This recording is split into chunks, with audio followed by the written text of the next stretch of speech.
Joining me right now on the phone's former chancellor over at Texas Tech University, Chancellor Kent Hance. How are you, sir? Chad, I'm doing great. You? I'm doing fantastic. Thanks for joining us today. Glad to be on the air. Well, what have you been up to these days? Well, I'm still teaching a course at Tech on Mondays on leadership, and I bring in speakers like Rex Tillerson, the CEO and chairman of the board of Exxon, and Ed Whitaker, and Linda Rutherford, a Texas Tech graduate that's vice president of Southwest Airlines, and people like that. And then the rest of the time, I'm in Austin and back with my law firm and practicing law and having weekends and nights off, which is that's nice. It's good. It's real good. Be chancellor and do it right. It's a 24/7 job, and I think Chancellor Duncan's doing a great job. But it's not easy. I loved every minute of it, but I have not missed it 1 second. Well, since I've been gone. Well, it's good to have you on the show, and one of the reasons we have you on today is to talk about the current, I guess, political landscape and kind of compare it to when you were in office, and how the landscapes compare. Before we kind of get back into when you were in office. When you look at the current political landscape for the Republicans and maybe just the current political landscape overall, what do you see when you look at this landscape right now? It's certainly more partisan. It was partisan then, but a little different. The difference was that when I was elected to Congress, you had probably somewhere between 50 and 100 conservative to moderate Democrats. And so you could do some horse trading. In Reagan, and when he won in 80, he had the ability to, the Democrats had to control the House. He had to have some Democrat carry his bill so he'd get it passed. And he asked Phil Graham to carry the budget cuts. He asked me to carry the tax cuts. And we were able to pass both the tax cuts and the budget cuts. And Reagan was very successful on it. And of course, he's my favorite president. I think he's the best, one of the best of all time and best during my lifetime. Mm-hmm. And that he was great to deal with. He kept it simple. We were in the Jefferson room at the White House writing the tax bill one afternoon, and it was many hours, and he came in, and Bob Dole was there, and Jack Kemp, and Don Regan, the chief of staff, and Jimmy Baker, who later became Secretary of State under Bush 41 and was chief of staff under Reagan. And the president said, what are y'all on right now? And we were on a tax provision had to do with pharmaceutical companies in Puerto Rico. And President Reagan goes, that's nice. I don't know anything about it, and I don't want to know anything about it. He said, I want y'all to remember this. I want to cut taxes. I want to cut the budget. I want to cut regulations, and I want to keep the communists off our back. If it does that, then let's do it. If it doesn't do it, don't do it. He said, keep it simple. He left. And everybody kind of smiled, well, okay. And the tax cut, it had a few things in it, but the most important thing, it was a 25% tax cut across the board. I mean, that's 1/4 of your taxes. Mm-hmm. That was huge. Still the largest tax cut in the history of the world.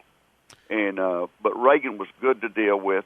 He took care of you. If you voted with him, you supported him. He was good. He understood how it worked, and he was a conservative, but he was smart. He the press always tried to act, and the national media tried to act like that he wasn't that smart. Right. He understood who he was, and he understood what needed to be done, and he could cut deals. He knew how. He was conservative, but he wanted to win. That was the most important thing. And now the big change is you don't have any conservative and very few moderates left in the Democratic Party. Well, and then we have a lot of people in the conservative movement, the Republican Party, don't want to ever compromise. They want 100% of what they want, and it doesn't work that way. Well, is it harder for Republicans? And you bring up compromise, which is We had a candidate on the show yesterday who said that, he wants to go to Washington, make deals, and you have to make deals sometimes with Democrats. And you brought up that there are no conservative or moderate Democrats left in Congress right now. So can Republican and Republican voters, can they feel comfortable making a deal with Democrats who aren't moderate or conservative? Well, how does that happen? I think what you've got to do, you got to stand by your principles.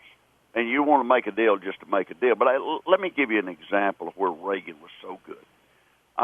We were trying to get the votes, and everybody predicted we wouldn't have the votes for the tax cut. And so Jim Baker called me and said, you can take, 15 people to Camp David this weekend that are swing votes. And you go to Camp David, and Reagan gets them in there and works on them, and you're going to pick up some votes. One day he called and he said, you can bring 7 people to the White House, to the Oval Office, to meet with the President this afternoon. And said he set aside an hour for y'all. And so we got up there, and President, as charming as he was, he got us in there, and he said, I'm talking to you about the tax cut, and Congressman Hance is carrying it for me, and I need some of you Democrats to vote for it. And he told us, he used to be a Democrat, and he said that if all Democrats had been like we were, he'd stayed a Democrat. And it laughed. He really knew how to handle people. Had great people skills. And he looked at John Breaux from Louisiana. Yeah, I don't know why he picked him out, but he just looked at him first, and he said, Congressman, I got almost 70% of the vote in Louisiana. Now, you ought to be supporting me on this. And Breaux goes, I would, but you're going to lift the sugar import quotas, and that's going to kill my sugar cane farmers. And if you won't lift the sugar import quotas, I'll vote with you, and so will Congressman Tozan. And Tozan was there, and he started nodding. And Reagan, he didn't hesitate. He said, it's a done deal. Well, the sugar quotas were a fight between the sugar farmers and the soft drink people. And that's a couple of special interest groups. Reagan was looking at the largest tax cut in the history of the world. Right. He was looking at the big picture. So did he compromise on his principles? Well, traditionally, he'd be a free trade guy, and he'd want to lift the import quotas. But look, he wanted to win, and he jumped on it immediately and said, I'll do it. A funny thing that happened afterwards, we came out of the White House, and Baker said that he wanted me to take the group at the West Portico and announce to the press that we'd picked up some more votes. We picked up 5 of those 7 and later got 1 of the 7, the one of the 2 that was left over. And so the press was out there, the cameras and everything, and I made a short statement that we'd picked up some new votes, and I had the 5 that committed with me, standing behind me. And I said, if y'all have any questions, feel free to ask. And Sam Donaldson with ABC, who was tough, he was he was meaner than a junkyard dog. And was he meaner than Megyn Kelly? They were in different leagues. But anyway, he I don't know why, but he picked on Breaux, and Breaux was a leader, and he said, Congressman Breaux, why are you going to vote with these Republicans on this tax cut? And Breaux, I figured he'd say it's good for the country and they need a tax cut.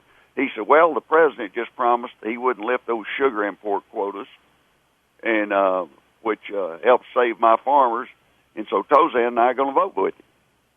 And Sam Donaldson said, Congressman, did you sell your vote? And John Breaux said, no, sir, I just rented it out for a while. and I thought his career is over, a statement like that. Right. It shows you how much I knew about Louisiana politics. In Louisiana, they thought, well, heck, that's a good deal. He just rented it out. And he got reelected and later got elected to the U.S. Senate for 3 straight terms. But I tell this story for the reason that Reagan knew what was important, and he could get things done. It's harder to do that now. But I think that within the Republican Party, you've got to stay with your principles. Right. But you've also got to know when to move and when not to move. Visiting with Chancellor Kent Hance. We've got to take the break. When we come back, we'll continue our conversation with Chancellor Kent Hance here on the Chad Hasty Show. All right, Chad Hasty Show, News Talk 790 KFYO. Joining us on the phones right now, former chancellor over at Texas Tech University, Kent Hance. And Chancellor Hance, again, thanks for appearing on today's program. Let's talk a little bit about the current field of Republican candidates. Each of them, it seems, wants to take up the Reagan legacy, if you will. They all call themselves fans of Ronald Reagan. They all, I think, want to be called the next Ronald Reagan. Is there another Reagan in this field of candidates in your mind? No. Not at all? Because, let me tell you, there's some great ones. Right. I would say this, but look, it's like one time somebody was telling me that Texas Tech had signed a kid that was another Wes Welker. I said, there's only one Wes Welker. Right. There may be somebody comparable, there may be somebody close, but Reagan was, I just tell you, he knew how to get things done. You look, he brought down the communists. He got them in a arms buildup, and they couldn't keep up, and it busted them. And you look what he did on taxes.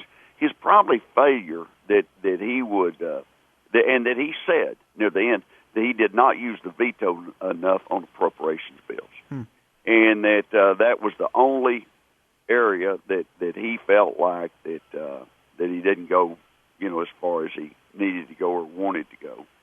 And but look, he had the ability to go on television and get the masses of people calling their congressman and ask them to vote for this or vote for that.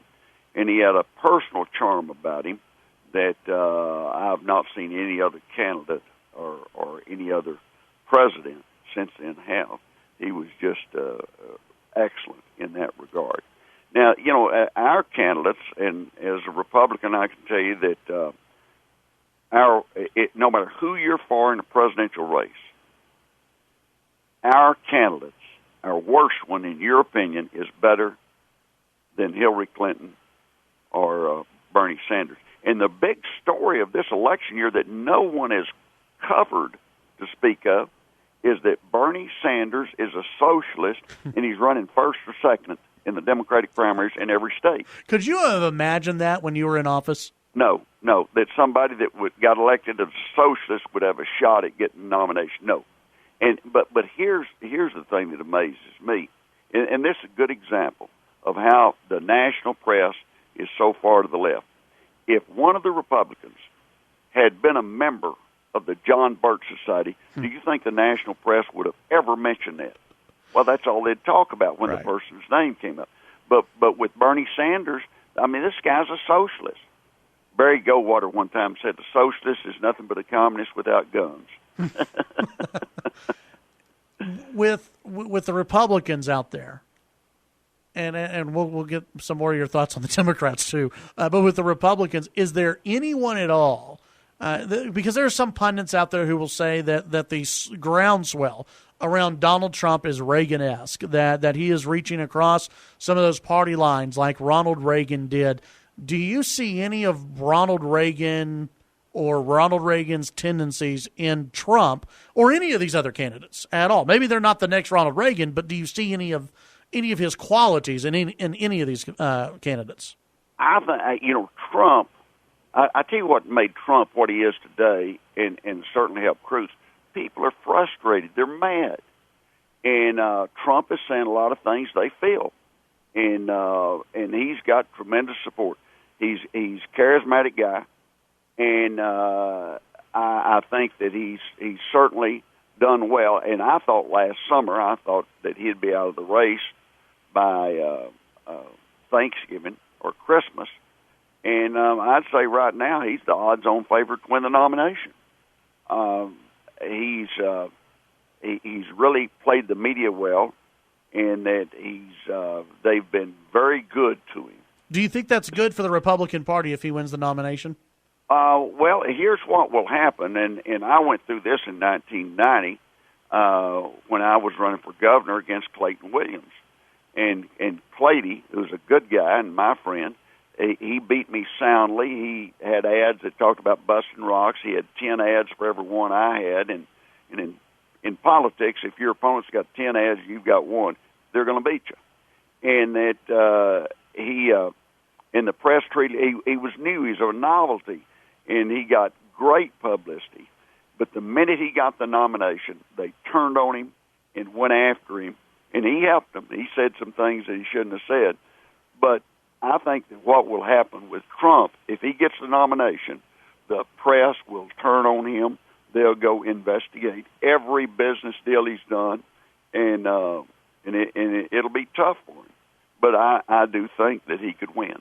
And I think that he's smart enough to know that if he did win, that he's got to, he's going to have to get some people around him and know what he's doing. And I tell you, in the primaries, a lot of people, if I'm a voter, what I need to do is find someone that philosophically agrees with me. Right. And then find out, can they get anything done? It's almost like I saw a candidate won, and he said, run one time. It didn't win. And he said, I've never been involved. I don't know anything about government or politics. Vote for me. Well, if somebody went in front of the Dallas Cowboys and said, I've never played football, but I want to play quarterback, and I want y'all to start me Saturday, it'd be crazy. It'd be. I don't know. Jerry Jones, some of his decisions lately, he might actually do it. Texas Tech Chancellor Ken Hance, we're about to have to go. I appreciate you coming on today. We're going to get you in studio pretty soon, and we're going to speak for a lot longer about the political world and compare today's politics to when you were in office, and I look forward to it. But I would mention in closing, you asked me about Trump. I didn't get to talk about the others. I think that no matter who it is that you're for, they're going to be a better candidate than Bernie Sanders or Hillary Clinton for the future of this country. That's my opinion. I'm with you on that one, sir. Thanks for coming on today, and we'll visit with you again soon. Okay, thank you. Bye-bye. Have a good one. That's former Texas Tech Chancellor Ken Hance.